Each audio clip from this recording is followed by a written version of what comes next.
You're listening to the No Labels, No Limits podcast with best-selling author Sarah Box, where you get the inside scoop on the steps action takers and decision makers take to align their purpose to their principles and achieve their goals in business and life. We focus on the mantra, no labels, no limits, no excuses. Each week, you'll hear from remarkable guests who have overcome challenges and obstacles to succeed in the face of adversity. By listening to their stories, you'll get practical tips, tools, and resources you can implement today to bust through your own internalized prisons of worry and doubt. And now, without further ado, please welcome your commanding coach with plenty of chutzpah and heart, Sarah Box. Hi, this is Sarah, and thank you everybody for coming back and for joining us for another episode of the No Labels, No Limits podcast, a podcast all about shedding limiting labels and beliefs that stop us from going after our big dreams and goals. This week, we are joined by Chelsey Korman. Now, Chelsey is an artist who elevates conscious product brands by uncovering their why and developing their creative identity around the why. Her approach pairs a rock and roll sensibility with the natural world to bring energy and spirit to the often subdued nature of sustainability. That's a powerful approach. Her style is the merge between Ram Dass-like virtue, earthy minimalism, and a Mick Jagger-type soul, sensuality, and edge. Chelsey's process is a deep one that unearths brand identities drenched in texture, authenticity, and story, and creates worlds in which the brand's audience can be a part of something real and not just real, worthy. A writer, stylist, and designer of her own conscious clothing line, Bomē, Chelsey is creating in the world between nature and the material to bring light to both. That's just beautiful, Chelsey. Welcome to the show. I'm so happy that you can be here today. Thank you. Me too. Hey, like our listeners know, I like to start by asking a question, and that is whether there's something that you do every day that keeps you focused on your big dreams and goals. Every morning I wake up and the rhythm sort of is the same. I wake up, I'm grateful I don't usually wake up with an alarm. And then I light an incense, get a cup of coffee. If I was really helping myself out, then I made the coffee the night before. So then it's I have a little elf in my house who made the coffee for me when I wake up. I'm thank you, whoever did this. But then I will grab it and then I go sit on my porch and, maybe I'm out there for 45 minutes or an hour, but I try to let that time just be me, kind of working out some kinks, or if I woke up with something I need to work through, or maybe I'll meditate, or visualize and just or write, I just try to be a little bit fluid with what I do once I'm out there, but the getting out there is pretty consistent every morning. And I find that when I don't spend the time in the mornings to just sit and be with myself, that I end up, just feeling a little bit like I'm reacting for the rest of the day versus being in this calm state where I'm grounded and I'm kind of running my show. So that is really key to me, to just sort of being focused and steady and being in the energy that I want to be in, for myself and for others. That's a very intentional way to start your day. Very intentional. Yeah. So, I'm curious how you came to start using your gifts and your passions. How did you figure out what those were? And a bit about how you decided how to share that with the world. I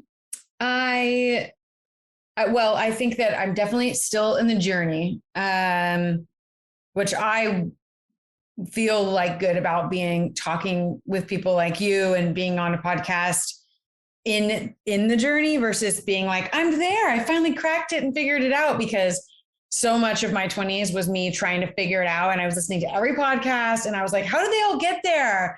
And so, I think it's nice, I guess, to be in the process and not feeling I have to arrive to be able to share my story with people. But I went to college. I studied journalism and PR, and international relations was my minor. And I think I thought that I was going to be like a Nat Geo, writer, like traveling the world. And then I ending up at a PR agency in San Diego, which is a little bit different. And I had a lot of fun in PR, but I knew like, this is not for me. I don't want to sell other people's brands. I want my own brand. I always kind of knew that. And then I also it just didn't hit for me enough. Something was missing. But I stayed in it. I ended up moving to Austin and I started working at an advertising agency. And I promise this story is not going to be about my resume, but the advertising agency, I was still doing PR and communications, but I was like surrounded by highly creative people, art directors and writers and graphic designers. And it just like opened up the world of art for me that other than being really like a music kid, we always were listening to the Rolling Stones and Fleetwood Mac growing up. I never really was involved in art or really knew what it was. Like I don't think I had a clear understanding of it. And it kind of, that opened things up for me. And so, at the same time, I was kind of like wanting to do my own creative thing. And so I started a vintage clothing company and it was called Peach Electric. And I played around with that for a while, but I kind of realized that like, for vintage clothes, at least my experience was like, I was like, did the math, like 6 months into it. I already bought the LLC and I already like had a house full of stuff I'd found on eBay.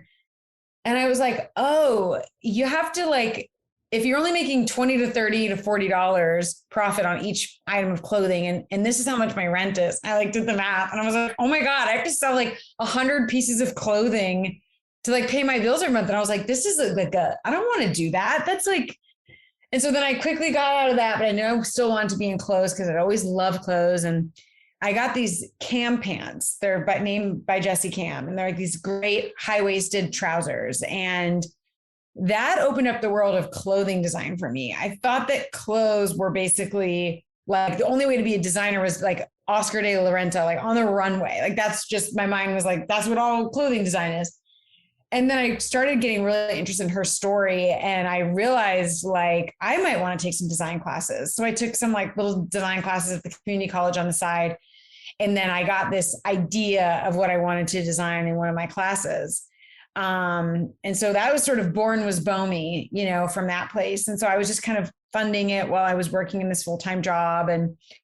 But I was just still missing it would by no means was ready to like launch or fund my life. And I was just like, I don't love PR enough to do this every day, even if I have a long-term plan. And so eventually I left the agency and just was like, I'm just going to step out into the world and see what happens. And so I was lucky that a lot of friends kind of took me into their companies. They saw one skill or another that they thought could be useful. And I kind of just started saying yes to anything that came my way that I was like, that could be interesting, or I kind of have a skill that does that. So started doing a lot of copywriting, and I started doing wardrobe styling, and then I started doing prop styling, and then things started moving, and then the pandemic hit, and then everything stopped, and it was just like I had nothing coming in.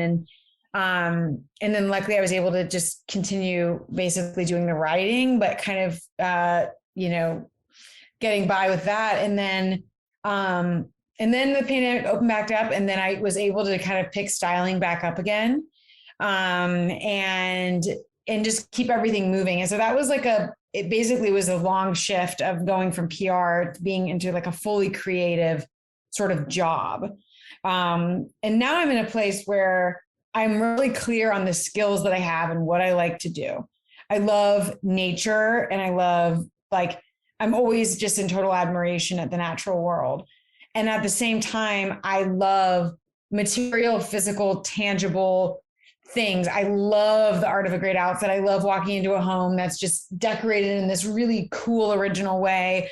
It might sends my energy up into the sky. I just can't focus or hear anything else. And I'm just I think the challenge has been that I always have found those two things to be in competition with each other. There's a lot of resistance there. I'm like, how can I love nature and then love the very things that destroy it? Fast fashion is like a killer. to the globe, to human beings. Like it's such a volatile industry. And so for a long time, I kept feeling like I had to choose.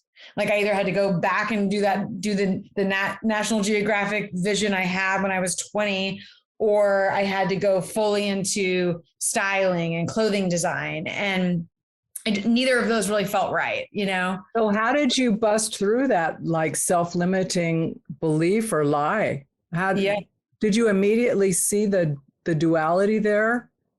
No, I would just toggle back and forth. Like one day I'd wake up and be like, I'm quitting it all. I am going to move and live in like go live in an ashram in India and, and then I would come and then the next day I would be like, oh my gosh, but I just need to go thrift shopping and put together some great outfits. And I love styling. So no, it took a really long time. I think honestly, in the past year has been when I really kind of figured it out that like, those things are what gives me this perfect niche. If I was all one thing or the other, I don't think I would be able to make an impact because, my sort of experience of more like sustainable fashion, for example, which to me just means thoughtful practices and how things are made, is that it really leans heavy one way. It can often look the same. It's a lot of, muted earth tones and canvas and cottons and flowy. And I think about a lot of my friends who have no interest in that. And so then it feels like on the other hand, then it's like, well, then your only other option is fast fashion. And so I think the big for me to say, okay, and then I don't want to be just in nature and leave all fashion behind because then I can't make a change. Right. And so when I was able to realize that like, because I care so much about the planet and nature and I am in awe of its beauty, and because I have this gift and devoted love to material things, I can find a way to have both of them and put them in balance. And so that's what I'm trying to do with my styling work, is to work with brands that, have a common interest where they want to do good, but they want to make products that serve human beings in a beautiful way. And I want to help them like tell that story. I would love to get rid of the Amazons of the world, of Amazon, the shopping, not Amazon, the rainforest. But like, and just to be able to help those businesses compete in a market that is really leaning into one way that's not protecting the planet or the human beings that are creating things. Do you see that happening? I mean, can you visualize what that would look like? I think it starts really small. I think trying to get out there and shift the entire planet, I think would probably put me in a state of, this is too big. I can't do this anyway. Why would I ever thought I could? But like, and by starting small, I mean, literally in my house, like a few weeks ago, I made this commitment to myself. I was like, okay, if I'm going to be in the material world, then I am going to live as consciously as I can to balance my love for things that have to be made and created in order for me to have them. So I started composting, and now I've got like a freezer full of compost stuff and the trash doesn't come till Tuesday. And I'm like, hey, I'm adjusting to this, commitment, but, and just trying to like, and I think if each person just makes their own small commitment, mm-hmm. that's really where I could see more of a change versus trying to be like, what would the world look like? I think that's. So the world would look like each person making one small change and holding on to that change and maybe making another after that one's just habit. And you don't, when you make those changes, like a year from now, you won't even think about composting. Right. It'll just be like, this is so funny. We had someone in the house cooking and I wasn't there. My husband was there and he goes, oh my God, I had to pull all the recycle out. And I started laughing because when we first started getting together, I would say, what is that doing in the trash? That's recycle. Oh my gosh. So, you're like, you threw it in, you can, maybe you're not the one. No, I'm not the one. But yeah. Like, if you start dating someone and then they like throw away something that should be. Oh no, you just have to retrain them. It's habit. People are reflexive, right? And so that's what he said. He told her, he says, we recycle here. This is his standard line. It's, my wife's an old hippie, and if you don't recycle and I don't pick up after you, she will. Don't throw stuff in the trash like that. And I just said, honey, that is not true. And he goes, I know, but it's a good story. Well, yeah. And he's like, yeah. And then he could put it on you. Well, but that's true. But what's great for me is it's a reflex. And that was a reflex that wasn't there. Right. And so other things build on top of that, right? You're conscious, to your point of being conscious, right? What am I consuming? Do I have different choices about that? And I think to your point too, like about your partner and the woman who was there, like what I try to remember too, is that like, yes, this is a topic of interest for me. So I have sought out information so that I could compost just by having friends around me that also compost, or what fast fashion is, because I love it. So I research it and I know a good amount about it, and other people don't have that information. So I try to not be like, I try to be really open about like, here's an option versus, that Scorpio energy we were talking about, like that, versus being like, I can't believe you're not composting. I'm like, okay, not everyone loves it the same way. Wants to keep their compost. Exactly. It's like in a freezer like that, so it's just like, also I'm trying to just be like open and just like softer about it, I guess, because what I don't want is to be like, I don't want to be lectury, which I think I've already leaned into, or like even self-helpy, where I'm just like, if we could all just, I'm like, I don't know much. I'm still learning, but I know that I just try to not eat meat that much, if I can help it, and buy my clothes thrift or vintage and then produce consciously. No, I'm with you. And personality wise, I am pretty direct. It's like, now you don't have to say anything. It's like, okay, here, let me help you out here. This bag, put the recycle here. We'll take care of it. I was thinking about that the other day, like the difference between people who are direct and some people are so diplomatic. They're so good about getting their message across, but in this soft way where you don't even realize that you've kind of been told what to do. And then you're just doing it. And you're like, whoa. And I'm not mad about that. But I am also like, I have sometimes a hard time interpreting what that means. Like, I'm like, just tell me exactly what you need me to know, and I will deal with my reaction to it, so. I know. Well, and we love this gal. I mean, and she's funny. She's feisty. She would have shot right back at him if it was an issue. Oh, no. He goes, I said, what's she saying? He goes, she just laughed and said, okay. Yeah, got it. So yeah, move on. But anyway, but I think it's one of those things like, you don't know what little changes you can make until you make one. And then you're thinking, oh, and like you said, you educate yourself and do one thing after another. I was a conscientious composter. And now I just thought, okay, where am I putting all this stuff? So we just turn it back into the yard. Okay. But I want to ask you, what is the most gratifying thing for you by elevating that consciousness in like the fast, clothes, all of that piece? What's been most, just most gratifying for you personally so far? Well, the image, like what came to my mind when you said that, and I think this is answering the question, but a different, maybe not all of it, but part of styling is that women my girlfriends will come to me and just be like, can you help me with my closet? I don't feel inspired. Stuff isn't fitting the way I want it to. I don't even like what I see. I'm like, yes, and like, for me to do that is like, I love it. Yes, definitely. I'm on my way. And they're like, not today. And I'm like, well, I'm still coming. And I'll go through their whole closet and I'll pull it out. I'll find the pieces that still speak to them, still fit and feel good, and then get the vision for what their style would look like, help them take that further. And then I would go shop it. And a huge part of the shopping it is thrifting and vintage shopping. Cause I just think the stuff looks cooler and it's more creative. And when I can see them being like, wait a minute, these are $13 jeans that you got at a thrift store, or this like really rad military jacket was like $50 at a vintage store.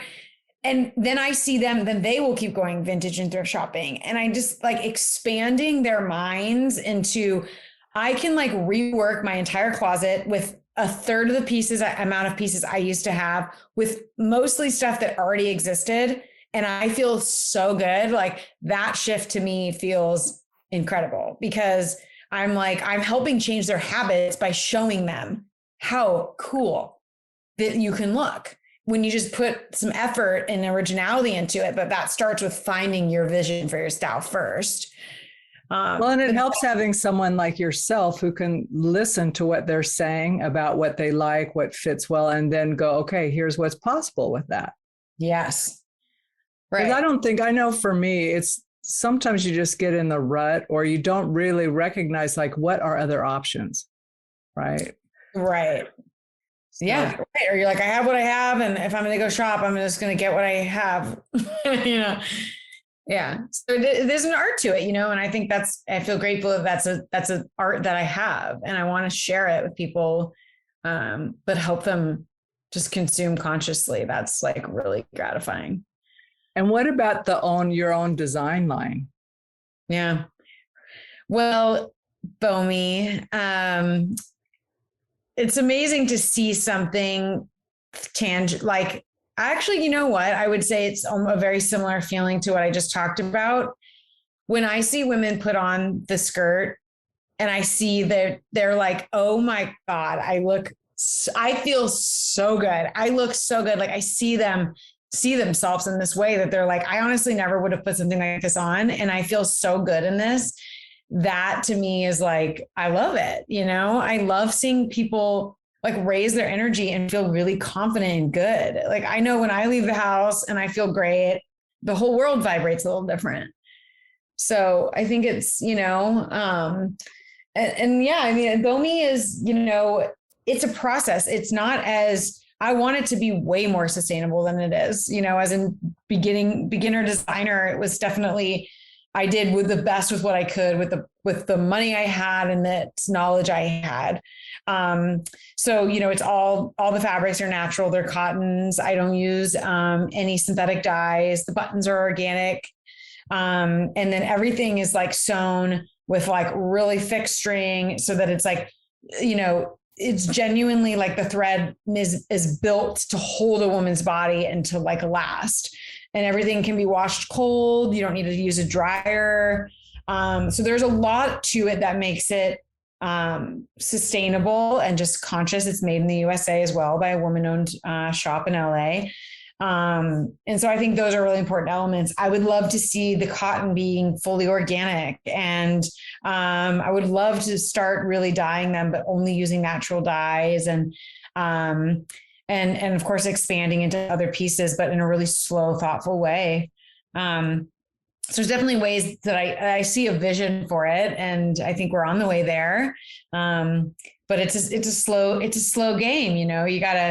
You gotta move product and really like be able to sell in order to put that into the next round. And, but I think that's why like starting, I started really small. I did the smallest little run of skirts because I was like, I don't want a bunch of extra stuff laying around. Like I want to create what I know people will buy and then sell it and then make more based on what I know the demand is. How did you come up with this particular design? It's a unique design.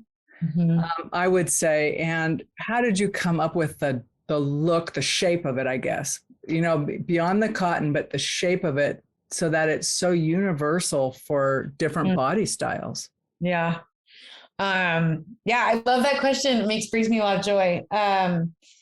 I like my stuff tailored, and where the skirt really started is I was sitting in a meeting in my old ad job, and I was wearing a denim skirt that like hit like midway to my calf. And it had this like V slit in the front where like if I was walking, it probably only went up to like my kneecaps. So it was like a very appropriate work skirt. And I liked that it was denim, so I could dress it up at work, but I could like go to a happy hour and still feel cute. When I sat down, the slit rode up and it was like up into my thighs. I remember putting a laptop on my lap and just feeling very like, I couldn't just fully be present in the meeting because I was so concerned that I had like my legs out, and that just felt unprofessional. And so then when I was sitting in the design class and they were encouraging us to come up with the design, I was like thinking about a problem. And I thought about that moment of how I couldn't be myself. And I thought, I have like all these skirts in my closet, but like none of them do the job of like, I would wear it to a farmer's market and I would wear it to the office and I would wear it on a date. Like all of them have a specific job. And I'm really like, I want one kick-ass pair of jeans that I wear 5 days a week. I want one perfect thing of everything is really, to me, the ideal closet.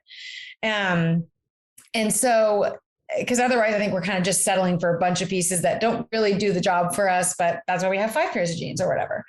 And so I was like, I want to try to adjust what that skirt is and like solve that problem. And so I was like, how could I have a slit and then close it when I want to? And I was like, that's not even possible. And I was like, I just kept chewing on it. And I was like, a zipper, like, what could that be? And then I thought, I want classic things. And the button to me is so classic. It's so timeless and it's very simple.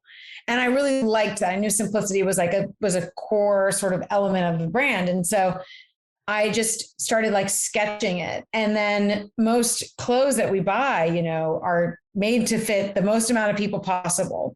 And I was like, I want this to fit a woman's body and to show it off, like to show off her curves, but then be in this thick canvas where it also feels utilitarian, like this sort of impossible combination.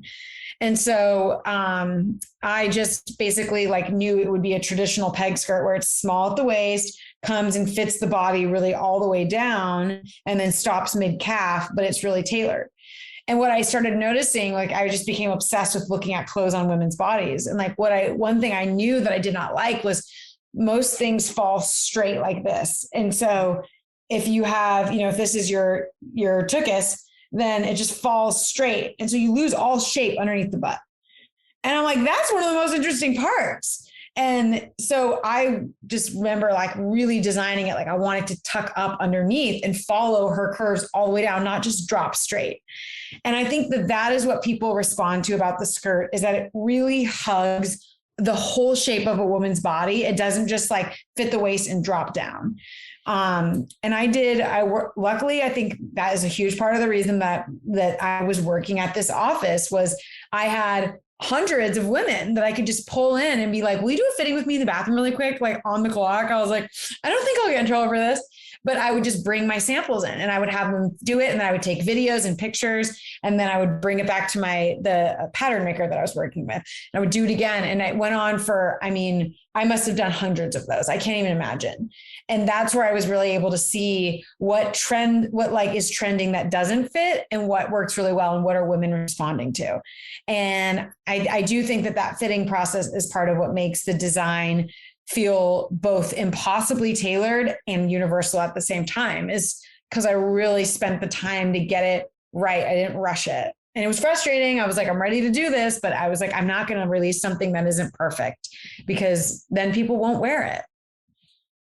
Well, and the skirt looks like, I'm looking at some of the models in the skirt that you have on your website. The shapes of the women's body are very different from one another, and yet it's one skirt. Mm-hmm. Yeah. How's that happen? How's that happen? Yeah. People call it the sisterhood of the traveling skirt because it just like looks so good on everyone. I think personally, I think a huge part of that is the canvas. It's thick. So it just like hugs and holds you in this way that feels really good, like a really good pair of jeans.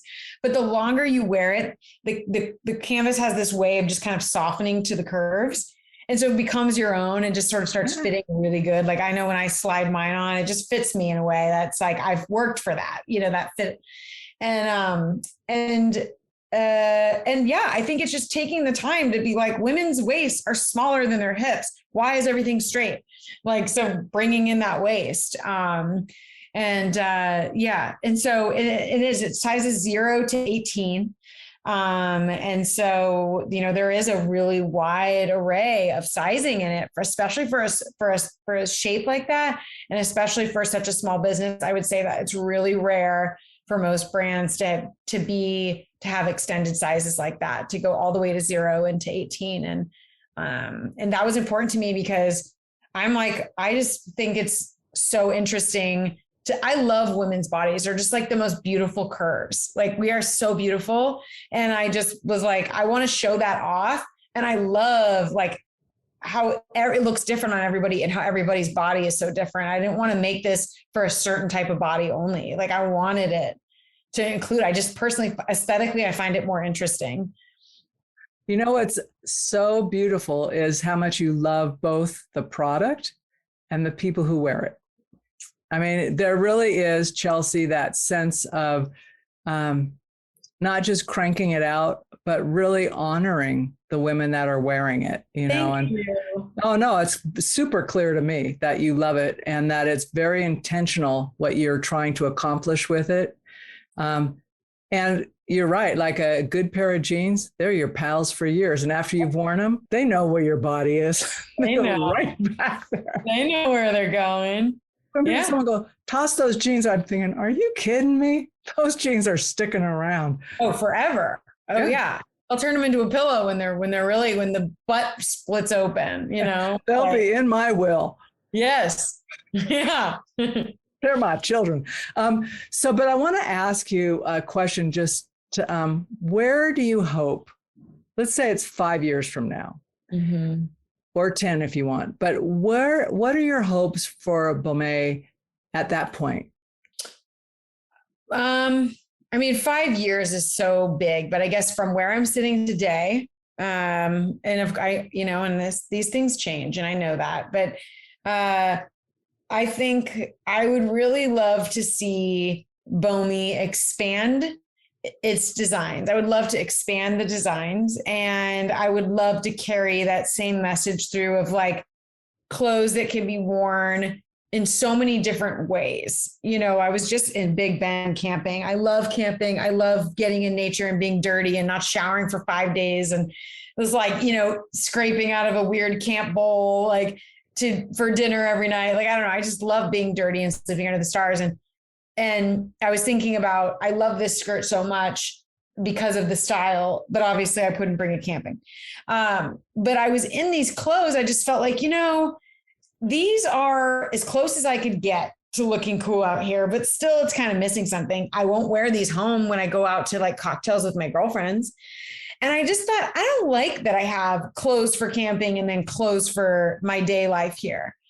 I really want pieces that are in these cool materials and these really cool designs that can somehow find this impossible sort of fluidity into my life where I don't have to leave my favorite, outfit at home when I go camp. I can bring it and it fits and it feels good out there. It makes sense. So, I would love to see it be a versatile, utilitarian, feminine brand that is so connected to the women who wear it. They put it on, they feel so good. And also they feel so good, not only about what they're wearing and how they look in it, but how it was made. I want to forever honor to make small runs and to know the people that are making the clothes and to be so cognizant of all of the practices that go into making every piece, because, I think that for me, clothing adds beauty to my physical experience here on earth, and it just elevates my whole feeling when I'm existing in the world, but it's not everything. We can live without it, and so I don't want to sacrifice the things that we can't live without to have it. And so valuing and honoring the world and how everything is made and who is making it is, that conscious consumption is going to always be the core of the brand for me. And I would love to just get better at know more and be better and make it more of the norm. Yeah. And as you were talking about that, being out camping and being able to have clothes that you would wear there or at home or, work there. I just think about that every day when I get dressed, and I have slimmed out stuff, gotten rid of junk, more to go.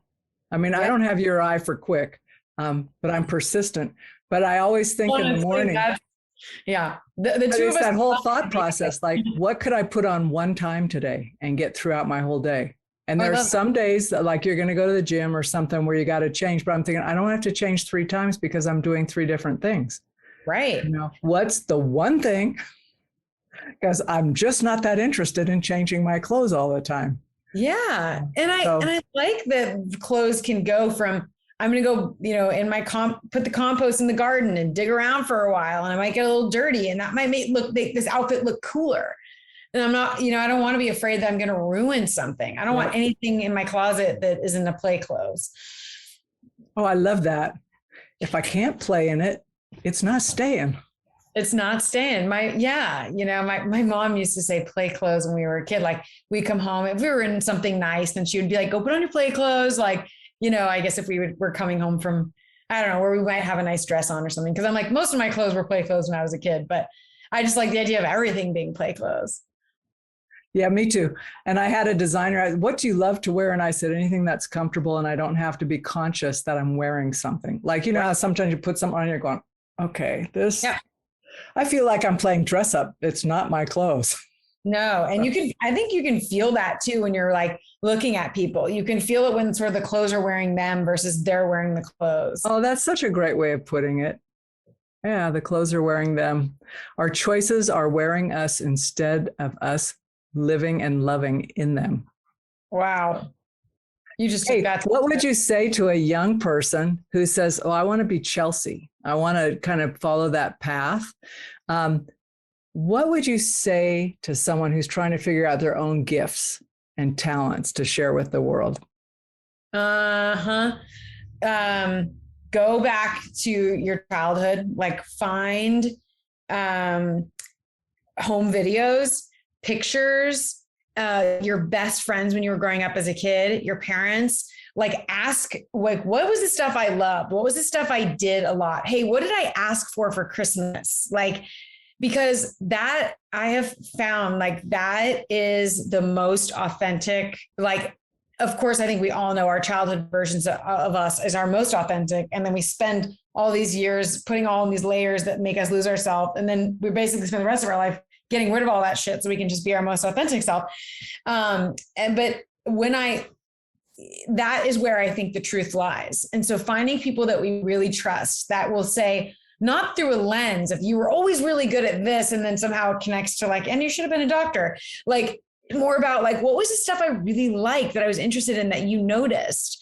That's the stuff that I think will hold the like, that's been a trend for me forever. Like I always, when I was a kid, every weekend I was playing at the river and I was always scooping up pollywogs. I had so many bug cages. I always asked for bug books.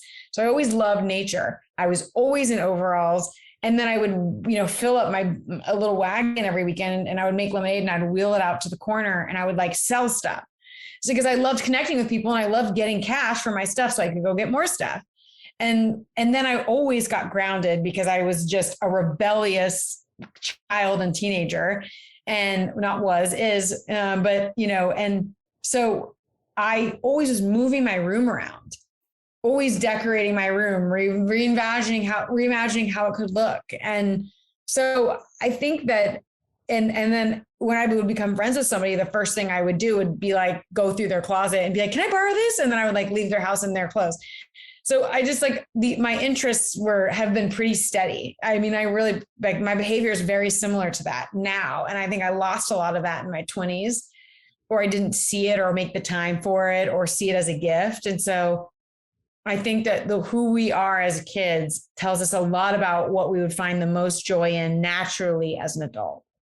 That's really wise advice. And as you're talking about that, I'm reflecting, I'm thinking that's true. There's some consistent themes right there. Yeah, absolutely. Absolutely.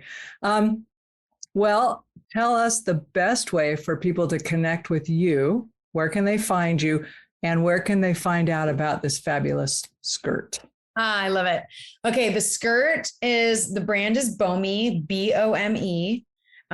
But the handle and the website are Bomē for women. So Bome for women. Bomē was taken, but I would love to just have it be that eventually. And then my personal Instagram is Chelsey Korman, Chelsey Korman. That's where people can find me. And I have a really kick-ass Spotify account too. So if you're into playlists, I make one every month for Bomē. So that could be a good place to go to just for some good music and inspiration. Some fun stuff. I want to thank you for being on the podcast, but also for being true to yourself and your heart and sharing your gifts with the world. Because I think about what we would be missing if you had chose to not do that. Wow. Thank you so much. That means a lot to me. And I hope the same for everyone, that we all like find our thing and just can thrive in it. So thank you for doing this podcast and having people on, because you're inspiring people and you're inspiring me, like me hearing myself. I'm like, wow, I really enjoy what I'm doing. And sometimes you need to have somebody ask you the right question to realize that. So I really appreciate being on this with you. It's my pleasure, Chelsey. And I wish you all the best. And I'm going to offline talk to you about your skirt. So I'll talk to you offline. Okay, I'll be here. Right. You've been listening to the No Labels, No Limits podcast with best-selling author, change agent, and strategic vision coach, Sarah Box. You can grab the show notes and find out how to work with Sarah at sarahbox.com/No Labels, No Limits podcast. We'd love this podcast to reach as many people as possible. So please remember to rate, leave a 5-star review, and share the podcast with someone you think would get value from this conversation. Until next time, keep taking those daily action steps to align your purpose to your principles and achieve your goals in business and life.